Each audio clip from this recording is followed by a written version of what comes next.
हमें याद रखना चाहिए कि मज़हब इस्लाम में सुसाइड करने की कोई गुंजाइश नहीं है, यानी आत्महत्या हराम है। पढ़े लिखे यानी सुलझे हुए दिमाग जब उलझने लग जाएं तो बहुत चिंता की बात है। इतने पढ़े लिखने के बाद मतलब MBBS है, MD होने के बाद भी वह इस दिशा में इनको कौन डाइवर्ट कर रहा है। नमस्कार। दिल्ली बम धमाकों के बाद जिस प्रकार के बयान राजनीतिक पार्टियों की ओर से आ रहे हैं, जैसे जम्मू कश्मीर की पूर्व मुख्यमंत्री महबूबा मुफ्ती का बयान आया, फारूक अब्दुल्ला का बयान आया, और वहीं हमारे सहारनपुर के सांसद इमरान मसूद ने कहा भटके हुए युवक। आज हमारे साथ में मौलाना इसाक गोरा साहब हैं। उनसे जानते हैं कि जिस प्रकार के बयान यहाँ आ रहे हैं, आपका क्या कहना है, किस नज़रिए से इसको देखना चाहिए, क्या सही बयान है उनके? देखिए, सबसे पहले तो जो वाक़या ये पेश आया है, जो दिल्ली ब्लास्ट हुआ, उससे पहले पहलगाम, पुलवामा में जो हादसात हुए हैं, जो आतंकवादी हमला हुआ था, इसकी जितनी कड़े अल्फाजों में मज़म्मत की जाए कम है। रही बात, हमेशा जब भी कोई आतंकवादी हमला हुआ या कोई आतंकवादी घटना घटी तो उस पर जो है राजनीतिक नेताओं का सबको एकजुट ना होकर बल्कि बयानबाजी शुरू हो जाती है। मैं समझता हूँ कि ये सबसे ज़्यादा हमारे लिए अफसोसनाक है। आतंकवाद वाले मुद्दे पर सबको एक होना बेहद ज़रूरी है और यही हमारे मुल्क में होना चाहिए। अगर हम किसी की सपोर्ट कर रहे हैं, कोई किसी के मुखालफत कर रहा है, किसी को मुआफ़क़त कर रहा है, तो ये कहीं ना कहीं मुल्क को कमज़ोर करने वाली बात है। आतंकवाद से कोई कंप्रोमाइज़ नहीं। ज़्यादातर लोगों को देखा जाता है कि लोग जो हैं वो आतंकवाद को मज़हब से जोड़ते हैं। हमें ये बात बहुत अच्छे से समझ लेनी चाहिए कि आतंकवाद का कोई मज़हब नहीं होता। आतंकवाद एक सोच होती है। खुसूसन मज़हब इस्लाम की अगर मैं बात करूं, मज़हब इस्लाम में इंसान के कर्म से वो मज़हब इस्लाम में रहता है, यानी उसके कर्म अगर अच्छे हैं तो वो इस्लाम में है, अगर उसका कर्म ख़राब है वो ख़ुद ब खुद इस्लाम से खारिज हो जाता है। फिर उसका नाम चाहे उमर हो, अब्दुल्ला हो, गफ़ूर हो या अब्दुल शकूर हो। नाम से पहचान नहीं होती, पहनावे से पहचान नहीं होती, कर्म से पहचान होती है कि आपके कर्म क्या हैं। बहुत से लोग जो हैं वीडियो जारी कर देते हैं, जैसे अभी हाल ही में जो है डॉक्टर उमर जो आतंकी था, उसने जो वीडियो वायरल हुई उसकी, और उसमें वो कह रहा है कि हमारे यहाँ ये चीज़ें सही हैं, हम ये कर सकते हैं, वो कर सकते हैं। तो ये बहुत चिंता का विषय है कि उनको ये लोग कौन भर रहे हैं, क्योंकि ना तो ये चीज़ें कुरान में हैं ना हदीसों में हैं। आप मज़हब इस्लाम को भी बदनाम कर रहे हैं। और दूसरी चीज़ ये है कि जो एक तो होता है जाहिल किस्म का आदमी, और एक होते हैं जो पढ़े लिखे। जब पढ़े लिखे यानी सुलझे हुए दिमाग जब उलझने लग जाएं तो बहुत चिंता की बात है। यानी इनको कौन भर रहा है, इनके पीछे कौन है। आप जहाँ रह रहे हो, ये मुल्क आपका है और आप इसी में खा रहे हो, उसी में छेद कर रहे हो, तो इससे बड़ी निंदनीय की बात क्या होगी। वाइट कॉलर जो है, जैसे आपने भी कहा, वाइट कॉलर टेररिज्म, इतने पढ़े लिखने के बाद मतलब MBBS है, MD होने के बाद भी वह इस दिशा में इनको कौन डाइवर्ट कर रहा है, कौन लोग हैं वो? देखिए, हमें ये बात बहुत अच्छे से याद रखनी चाहिए कि हमारा जो पड़ोसी मुल्क है वो नहीं चाहता कि हिंदुस्तान में अमन रहे, भाईचारा रहे।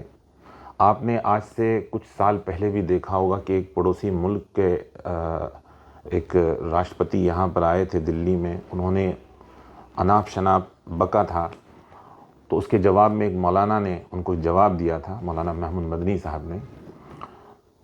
आपको वीडियो आराम से मिल सकती है, यूट्यूब पे भी आप देख सकते हैं। तो हमें याद रखना चाहिए कि हमारा पड़ोसी मुल्क जो है वो नहीं चाहता कि हमारे मुल्क में अमन रहे, यहाँ पर मुसलमान, हिंदू या तमाम समुदाय के लोग मिलकर रहें, नहीं चाहता। और उसकी जो एक बड़ी वजह है कि वो धर्म के नाम पर लोगों को उलझाने की कोशिश करता है, अत्याचार के नाम पर उलझाने की कोशिश करता है और युवाओं के जो ब्रेन है उसको वॉश करता है। तो ये उसी का नतीजा मुझे लगता है, क्योंकि और हमें इस चीज़ में सबसे ज़्यादा ज़रूरत है कि हमें इसमें सतर्क रहने की ज़रूरत है। सतर्क कैसे रहना है? जैसे आपके मोबाइल में जो है आजकल सोशल मीडिया का ज़माना है, तो सोशल मीडिया में अगर आपसे कोई जुड़ता है या आपको जोड़ने की कोशिश करता है तो आपको जो है बहुत सतर्कता से उसको इस्तेमाल करना चाहिए। आपको मालूम होना चाहिए, ख़ास तौर से व्हाट्सएप पर, कि आपको अगर कोई ग्रुप से जोड़ रहा है उस ग्रुप में किस तरह की बातें होती हैं, इसका एडमिन कौन है, वगैरह वगैरह। अगर तहकीकात पूरी मुकम्मल हो जाए उसके बाद आप उसमें रहें, क्योंकि जो सुनने में आता है वो यही आता है कि जो पड़ोसी मुल्क है वो नौजवानों को वर्गलाता है, और ये खालिस एक समुदाय को नहीं, बीच में खबरें आई हैं तो दूसरे लोगों को भी कोशिश करती हैं। तो आज के दौर में ख़ास तौर से हम हिंदुस्तानी नौजवानों को बहुत सतर्क रहने की ज़रूरत है, और ये याद रखना चाहिए कि आप हिंदुस्तानी हैं। आपसे ज़्यादा कोई बेकार इंसान नहीं हो सकता शरीयत की नज़र में कि आप जहाँ रह रहे हैं उसी से गद्दारी कर रहे हैं। पढ़ लिखने के बाद, डॉक्टर बनने के बाद अच्छी सैलरी उनको मिल रही है, और अच्छी सैलरी मिलने के बाद भी वह एक ऐसी लाइन पर चलने को मजबूर हो गए, मतलब जो मुफ्ती ने कहा है, महबूबा मुफ्ती ने, कि मजबूर हुए हैं। और वही भाषा जो है लगभग लगभग फ़ारूक अब्दुल्ला साहब की भी है। तो कहीं ना कहीं वह एक इनके प्रति सहानुभूति दिखाने के प्रयास कर रहे हैं कि ऐसी कौन सी इनसे कुछ छूट गया जिसको पाने के लिए वह इस रास्ते पर चल रहे हैं। देखिए, मैंने वही कहा कि ये बहुत हमारे मुल्क के लिए बहुत अफसोसनाक बात है कि यहाँ के नेता जो हैं युवाओं को, कुछ नेता युवाओं को सुधारने की बजाय, सुधार वाली भाषा बोलने के बजाय इस तरह के बयान, यानी अपना उल्लू सीधा करने के लिए, महबूबा मुफ्ती का जो बयान आया है वो कह रहे हैं कि ये उन लोगों की फ्रस्ट्रेशन है। अरे आप उनको सुधारने वाले अल्फाज की जगह बिगाड़ने वाली बात कर रहे हैं। बिल्कुल बिल्कुल। आप युवाओं को कहाँ लेकर जा रहे हैं? ये बहुत निंदनीय है। मुझे लगता है कि महबूबा मुफ्ती को अपना ये बयान वापस लेना चाहिए और पूरी जनता से, हिंदुस्तान से पूरे माफ़ी मांगनी चाहिए। इमरान मसूद साहब भी जो है बहुत अच्छा बयान उनका लगा, बहुत अच्छी बयान वो दे रहे थे, लेकिन कहीं ना कहीं लास्ट में जो है उन्होंने कहा यह युवक भटके हुए हैं। वह भी कहीं ना कहीं जो है अपनी राजनीति को साधने के लिए उन्होंने बोला है।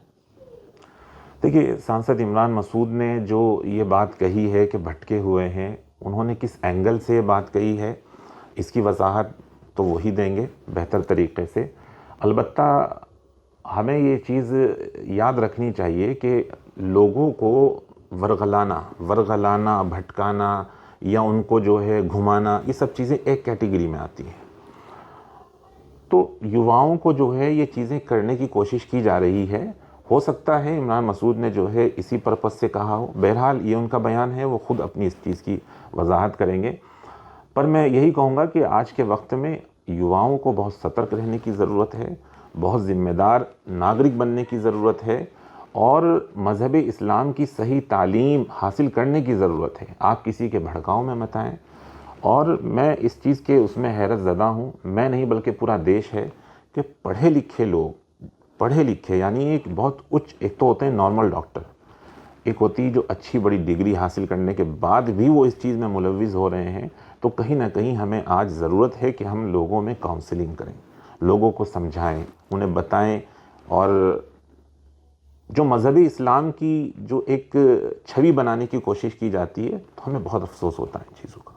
मैं देख रहा हूँ, जो मेरी मतलब जानकारी में जहाँ तक है, जमीयत ने खुलकर इसका विरोध नहीं किया, जबकि ऐसे मौके पर जो भी उलेमा हैं या जमीयत है, जो भी मुस्लिमों जिनके लाइन पर, जिसकी लाइन पर चलते हैं मुस्लिम, जिसको फॉलो करते हैं, उनको आगे बढ़ के इसकी मजम्मत करनी चाहिए। उस हिसाब से मजम्मत होती हुई मैं नहीं देख रहा हूँ।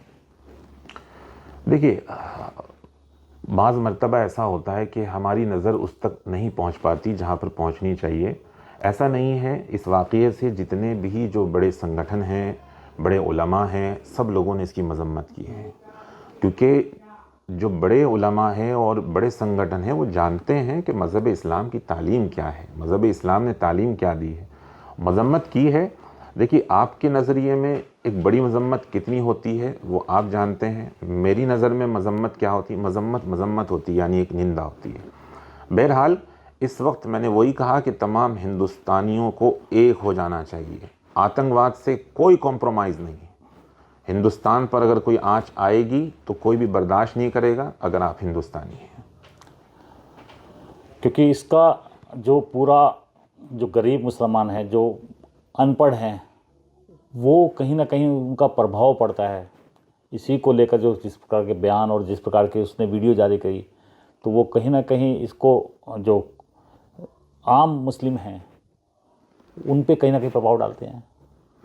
देखिए, मैंने वही कहा कि देखिए, हमारे लोगों में जो है तालीम की कमी है, इसमें कोई दोहराई नहीं है। एक तबका जो है ऐसा है जो तालीम से वाबस्ता नहीं है, तो यकीनन जो है बहुत फ़र्क डालता है। आज के वक्त में राजनीतिक नेताओं को अपने अल्फाजों को दुरुस्त करने की ज़रूरत है, और आप किसी भी मज़हबी एंगल को टारगेट मत करिए। आप जो हैं सिर्फ हिंदुस्तानियों की बात करिए। आप हिंदुस्तानियों में अब सब लोग आ जाएंगे, उसमें मुस्लिम भी आएगा, हिंदू भी आएगा, सिख भी आएगा, बौद्ध भी आएगा, पारसी भी आएगा। तो तमाम लोग जब हिंदुस्तानी हैं तो फिर हिंदुस्तान की रक्षा करना तमाम हिंदुस्तानियों पर फ़र्ज़ बन जाती है। आम लोगों को हमें काउंसलिंग की ज़रूरत है। हमें जो है छोटे छोटे यूनिट बनाकर ऐसे ऐसे गाँव में जहाँ पर पढ़े लिखे लोग कम हैं, वहाँ पर जाकर उन्हें समझाने की ज़रूरत है कि भाई, अगर आपसे कोई इस तरह की बात करता है, यानी कुल मिलाकर हमें देशभक्ति का पाठ पढ़ाने की बहुत ज़रूरत है। लोगों को हम दूर दूर तक पहुँचाएँ। और मज़हब इस्लाम अगर हम बात करते हैं तो मज़हब इस्लाम ख़ास ये कहता है कि आप जहाँ रहते हैं उससे वफ़ा करें। और एक चीज़ मैं आपके माध्यम से जनता के बीच में ये भी पहुँचाना चाहता हूँ। लोग ये कहते हैं कि जैसे डॉक्टर उमर, जो आतंकी अभी घटना घटी, उसने कहा है कि हमारे यहाँ जायज़ होता है कि हम लोग जो हैं सुसाइड बम बांध के कर लेते हैं, वो कर लेते हैं, वगैरह वगैरह। हमें याद रखना चाहिए कि मज़हब इस्लाम में सुसाइड करने की कोई गुंजाइश नहीं है, यानी आत्महत्या हराम है। दूसरी बात, आप आत्महत्या कर रहे हैं, सुसाइड कर रहे हैं, उसके साथ साथ नाहक लोगों की जान ले रहे हैं। ये कहाँ से, किस मज़हब में लिखा हुआ है? मुझे तो नहीं लगता किसी मज़हब में लिखा हुआ है। ख़ास तौर से मज़हब इस्लाम में तो क़तआन नहीं लिखा हुआ है। अगर इसका कोई मुझे प्रूफ दिखा दे तो मैं उसको मान जाऊँ। मज़हब इस्लाम में कहीं नहीं ये चीज़ें। मज़हब इस्लाम तो अमन का पैगाम देता है। यहाँ तक वो पक्षियों की जान बचाने की बात करता है, यहाँ तक जानवरों पर अत्याचार ना हो उस पर भी तालीम देता है। ये तो इंसान है। फिर मेरा आखिरी सवाल आपसे ये है कि क्या युवाओं को एक संदेश देना चाहेंगे कि देश जो है मज़हब से कहीं ना कहीं ऊपर रखना चाहिए? देखिए, मेरी तमाम युवाओं से ख़ास तौर से अपील है कि आप जो हैं एक अच्छे नागरिक बने, और अच्छे नागरिक की पहचान यही है कि आप अपने मुल्क से वफ़ादार रहें, और यही मज़हब इस्लाम की तालीम है। आज का वक्त सोशल मीडिया का है, तो सोशल मीडिया का आप सही तरीक़े से इस्तेमाल करें। सोशल मीडिया कोई मजाक की चीज़ नहीं है, ये भी एक ज़िम्मेदारी है। अगर आपसे कोई नया आदमी जुड़ने की कोशिश करता है, आपको वरगलाने की कोशिश करता है, तो आप तुरंत एक सच्चे वफ़ादार होने के नाते उस पर कार्रवाई करें या कार्रवाई करवाएं। तो मेरी तमाम युवाओं से यही अपील है कि आप जो हैं अच्छे नागरिक बने, और पक्के सच्चे हिंदुस्तानी हैं तो हिंदुस्तानी बनकर रहें। तो इसाक गोरा का साफ तौर पर कहना है कि कहीं ना कहीं युवाओं को, मुस्लिम समाज को इस देश से मोहब्बत करनी चाहिए, और कोई इनको बगलाने की कोशिश करता है तो उसकी शिकायत भी थाने में जाकर या जिला स्तर पर जहाँ भी वह शिकायत कर सकते हैं उसकी शिकायत करनी चाहिए। तो आतंकवाद तभी रुक पाएगा जब युवा आगे बढ़कर आएंगे। नमस्कार, इस पॉडकास्ट में सिर्फ इतना ही।